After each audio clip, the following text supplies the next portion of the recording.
लक्ष्य, सबसे पहले आपसे जानना चाहेंगे कि हिंदुत्व फिल्म जो आपकी आ रही है ये जी।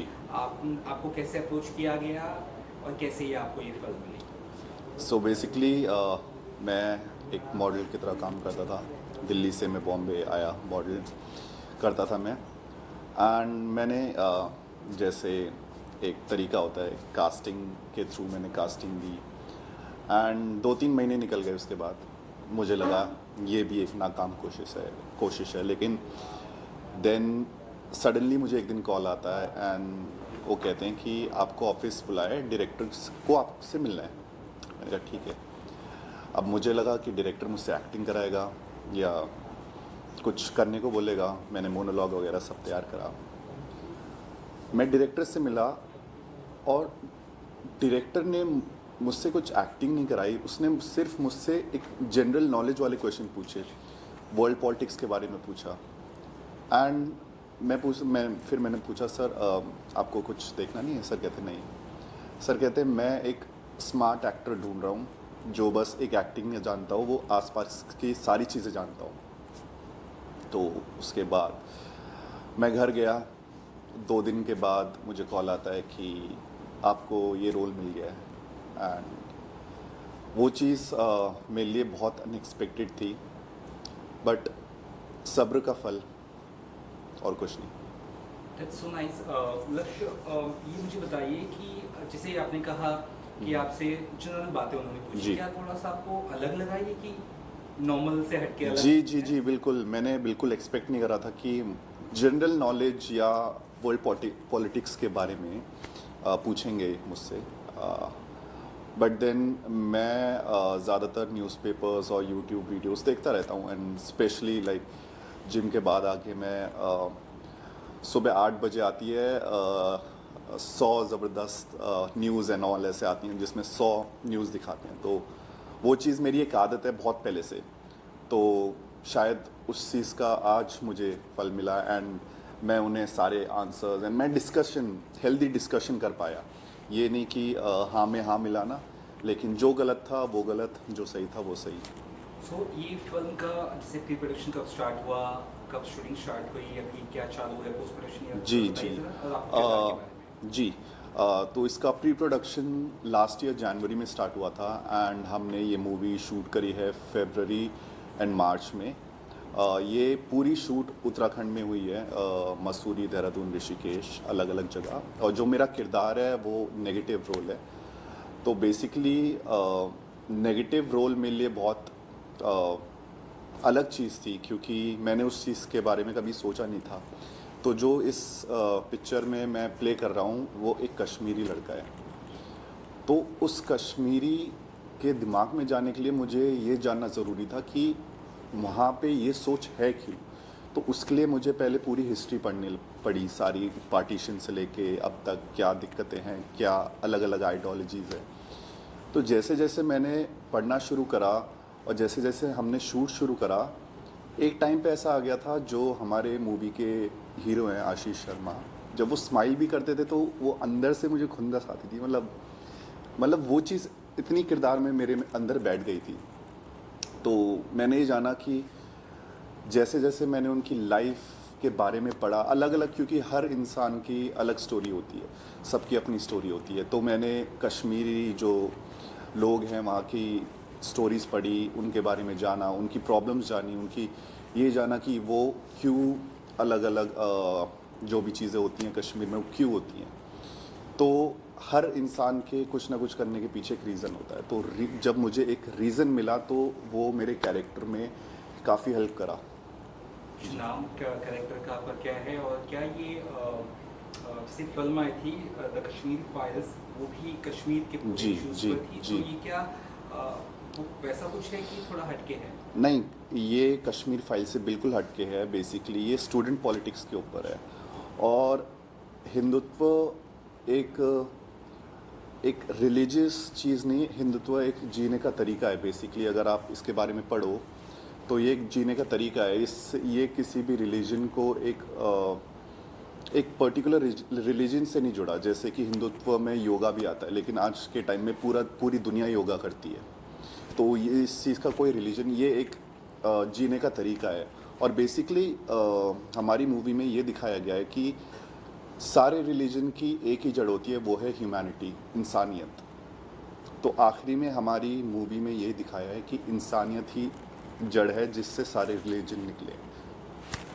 सो स्टारकास्ट की बारे में बात करें जी। तो आपके अलावा और फिल्म में जैसे हीरोइन या बाकी जी characters जी, के मेरे अलावा आशीष शर्मा हैं, सोनारिका भदूरिया और अंकित राज मेरे साथ नेगेटिव प्ले कर रहे हैं, मैं और अंकित राज जी। और जैसे डायरेक्टर्स जिस सिनेमेटोग्राफी या बाकी और चीज़ों के बारे में बताना चाहे, टेक्निकल चीज़ें अगर आपको जी। एक्टिंग के अलावा क्या क्या मतलब चीज़ें। जैसे कि ये मेरी पहली पिक्चर थी, तो ये मेरी पिक्चर होने के अलावा मेरे लिए बहुत बड़ी सीख भी थी। मैं कभी इतने बड़े क्रू के साथ सेट पे नहीं गया था। मेरे कभी बाल ऐसे नहीं हुआ करते थे, इसके पीछे भी एक रीज़न है। जैसे कि पहली पिक्चर थी मेरी, तो मैं रोज़ शूट पे जाता था, चाहे मेरा शूट हो या ना हो।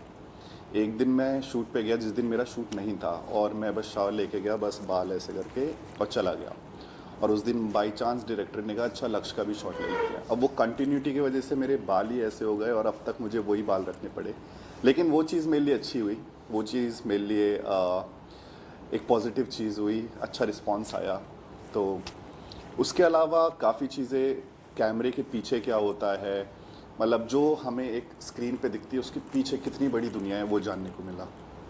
सो ये जानना चाहूँगा कि एज ए हीरो नहीं बल्कि एक नेगेटिव शेड का रोल जी। है, तो ये नॉर्मल रोल से थोड़ा डिफरेंट आपको लगा कि कैसा? नहीं, देखिए, अगर आप देखें चाहे नेगेटिव हो या पॉजिटिव हो, अगर आप नेगेटिव कोई भी रोल देखें या कोई भी इंसान उठा के देखें, आप कोई भी गैंगस्टर उठा के देखें, उसकी ज़िंदगी में एक ऐसी चीज़ होती है जो उसे उस रास्ते पे पहुंचा देती है। तो हर चीज़ का एक रीज़न होता है, बिना रीज़न के कुछ शायद चीज़ होती नहीं है। So, तो किस- जी। किसी से इंस्पिरेशन लिया आपने इस रोल के लिए कि जस्ट आपने किताबें पढ़ी और चीज़ें नहीं, जानी? मुझे लगा अगर मैं इंस्पायर होऊंगा या मैं किसी को देखूंगा तो वो एक शायद कॉपी हो जाएगा या कुछ ना कुछ उसकी चीज़ आ जाएगी। मुझे ये रोल करने के लिए ये जानना ज़रूरी था कि अगर मैं कश्मीरी लड़का होता तो मैं कैसे रिएक्ट करता, तो मैं कैसा होता। तो उस चीज़ को जानने के लिए उनकी ज़िंदगी जानना ज़रूरी था। तो मेरा एक दोस्त भी है दिल्ली में कश्मीरी, तो मैं उसके साथ रहा, मैंने उसकी लैंग्वेज सीखने की कोशिश करी, थोड़ी बहुत जो मैंने मूवी में ट्राई करी है। उसकी स्टोरी जानी, उसके घर वालों की स्टोरी जानी, उसके अलावा मैंने डॉक्यूमेंट्रीज़ देखी, पार्टीशन की बुक्स पढ़ी। तो अलग अलग जगह, हर जगह अलग पॉइंट्स होते हैं, लेकिन जितना भी मैं बटोर सका मैंने बटोरा। सो आपके स्टारकास्ट और डायरेक्टर के साथ किस तरह से बॉन्ड रहा या क्या कुछ यादें अगर आपको याद जी है जी shooting के बिल्कुल। दौरान? मैं ये कहूँगा कि मैं शायद ब्लेस्ड हूँ कि मेरे पहले डायरेक्टर इतने सपोर्टिव और फ्रेंडली नेचर के थे कि अगर मैं कुछ उन्हें सजेस्ट करता था तो वो ओपनली एक्सेप्ट करते थे। उन्हें ये नहीं लगता था कि अरे ये नया लड़का है, मुझे क्या सिखा रहा है। बट ऐसा शायद ही कोई होता है कि जो इतने बड़े, जो इतने सीनियर है इंडस्ट्री में, उनसे मैं कुछ कहता था सर ये नहीं, ये ट्राई करते हैं, और वो ओपनली कहते थे हाँ ठीक है ये ट्राई करते हैं। और आज तक भी, मतलब अभी हमारी मूवी कुछ टाइम में रिलीज़ होने वाली है। वो हो पहले जाती, लेकिन लॉकडाउन की वजह से वो चीज़ आगे बढ़ती रही, क्योंकि सर चाहते थे कि इस चीज़ को हम थिएटर में लाएं जिससे एक वास्ट ऑडियंस को हिंदुत्व का असली मतलब पता चले। तो अब भी मैं कई बार सर से जनरल डिस्कशन कर लेता हूँ किसी भी बारे में, हिंदुत्व ही नहीं, अपने करियर के बारे में भी, तो काफ़ी सपोर्टिव है। इवन आशीष शर्मा जो हैं वो टीवी में काफ़ी बड़े एक्टर रह चुके हैं।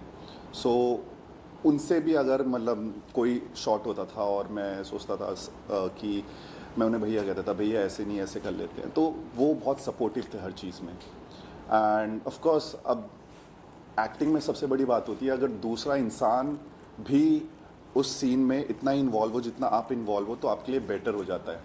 अगर मैं पूरी अपनी फोर्स और एनर्जी के साथ एक्ट कर रहा हूँ, दूसरा वाला डल है, तो मेरे उसमें भी डल ही आएगा। लेकिन जब इक्वल एनर्जी होती है तो वो अपने आप सीन बन जाता है। तो उस चीज़ से मुझे बहुत हेल्प मिली। सो इस फिल्म को जैसे पोस्ट प्रोडक्शन में है, जैसे आपने कहा, तो जी। रिलीज किस तरह से प्लान करें, कब तक हो सकता है, ये इस बारे में कुछ? रिलीज़ आप कह सकते हैं एंड ऑफ जुलाई और अगस्त स्टार्टिंग में हमारा प्लान है। और बाकी ये भी हो सकता है कि कुछ दिनों में हमें ट्रेलर देखने को मिल जाए, क्योंकि अभी जैसे मैंने बताया लॉकडाउन की वजह से बहुत सारी डेट्स आगे करनी पड़ी। उसके बाद इतनी सारी मूवीज़ जो ऑलरेडी पैक्ड थी उन सब की डेट्स सब कुछ चेक करना पड़ा। तो अभी हम एक राइट टाइम पे चाह रहे हैं कि रिलीज़ हो, जिससे ज़्यादा से ज़्यादा ऑडियंस देख सके, ज़्यादा से ज़्यादा लोगों के पास पहुंच सके। So you're properly planning theatrical routes, right? Yes just the theatre. इसलिए ही हमें इतना टाइम लगा। अगर OTT पे होता तो वो शायद बहुत पहले आ चुकी होती। ओके जी। इसके अलावा जानना चाहेंगे इतना आसान नहीं होता है गेटिंग ए मेन लीड। जी। आपके ही इंटरव्यूज में हमने जी, पढ़ा था। जी। तो कुछ अगर इंसिडेंट रिवील करना चाहेंगे, बताना चाहेंगे हाउ इजी और difficult it is get a big role और लीड रोल?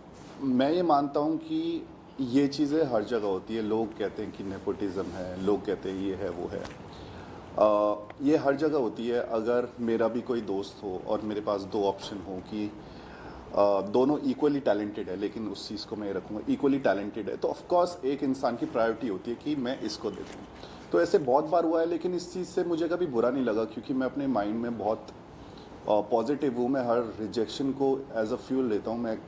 मेरी लाइफ में हमेशा ऐसा हुआ है कि जहाँ से मुझे रिजेक्शन मिली है ना, वहाँ से मुझे खुद कॉल आया उसके बाद, और वो डबल जो जॉब मुझे मिल रही थी उससे डबल हुआ है। तो जैसे कि मैं एक एग्जांपल आपको देना चाहूँगा कि जब मैं स्कूल टाइम में था तो मैंने एक छोटे से पेजेंट से स्टार्ट करा था 11th क्लास में। जैसे मिस्टर दिल्ली ऐसे होता था।